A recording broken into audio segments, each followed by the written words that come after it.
తెలుగు రాష్ట్రాల్లో ఈ మధ్య పప్పు మిల్లుల మీద దాడులు జరిగాయి. కామనే కదా అనుకున్నారంతా. కానీ దాని వెనుక అసలు కథ చూసి నోరెళ్లబెట్టారు. ఐటీ రంగంలోకి దిగడంతో కోట్లకు కోట్ల వ్యవహారం ఎలా నడిపారు అన్నది వెలుగులోకి వచ్చింది. ఇంతకీ అసలు ఏం జరిగింది?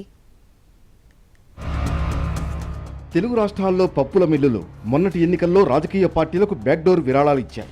రాజకీయ పార్టీల నుంచి లబ్ధి పొందిన మిల్లుల యజమానులు ప్రతిఫలంగా ఆయా పార్టీల నేతలకు భారీగానే విరాళాలు ముట్టజెప్పారు. ఎవరికీ తెలియకుండా కొన్ని రోజులు సాఫీగానే సాగింది. అప్పటికి పరిస్థితి బాగానే ఉంది. అయితే ఇటీవల కాలంలో పప్పుల మిల్లుల్లో కులపరమైన పార్టీపరమైన విభేదాలు వచ్చి వాళ్లల్లోనే వాళ్లు తప్పుడు బిల్లులు సృష్టించారన్న విషయాన్ని బయటపెట్టుకున్నారు. దీంతో ఐటీ రంగంలోకి దిగడంతో మిల్లర్ల గుట్టు రట్టయింది. గత ప్రభుత్వంలో కందిపప్పు ధర పెరగడం వెనుక అసలు విషయం బయటపడింది. ఓ ప్రైవేట్ వ్యాపారితో రాజకీయ పార్టీల నేతలకు ఉన్న లింకులు వెలుగు చూశాయి. గుంటూరు నగరానికి చెందిన కందిపప్పు కమిషన్ వ్యాపారి సకల వెంకటేశ్వరరావు విచ్చలవిడిగా తన జీరో వ్యాపార సామ్రాజ్యాన్ని విస్తరించుకున్నాడు. ఏపీ, తెలంగాణతో పాటు తమిళనాడు, కర్ణాటకలోనూ కందిపప్పు, పచ్చిపప్పు ధర ఎంత ఉండాలో నిర్ణయించే స్థాయికి చేరారు. ఫలితంగా కేజీ కందిపప్పు ధర ఒకానొక దశలో 200కు చేరింది. విదేశాల నుంచి దిగుమతులు సరిగా లేవని సాకులు చెప్పారు.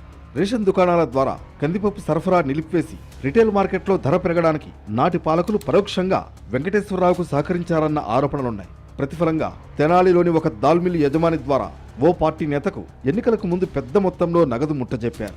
తాజాగా ఐటీ అధికారుల దాడుల్లో విషయం వెలుగులోకి వచ్చింది.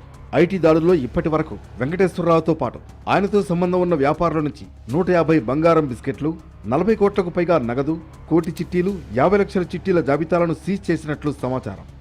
నేతల అండదండలతో కందిపప్పు సరఫరా కాంట్రాక్ట్ కూడా తనకే దక్కేలా చూసుకున్నాడు వెంకటేశ్వరరావు. ఇందుకు నేతలు కూడా భారీగానే ప్రతిఫలం పొందారు. వెంకటేశ్వరరావు 3 దశాబ్దాలుగా కమిషన్ వ్యాపారంతో పాటు బంగారం, చిట్టీలు, రియల్ ఎస్టేట్ వ్యాపారాలు చేస్తున్నట్లు అధికారులు గుర్తించారు.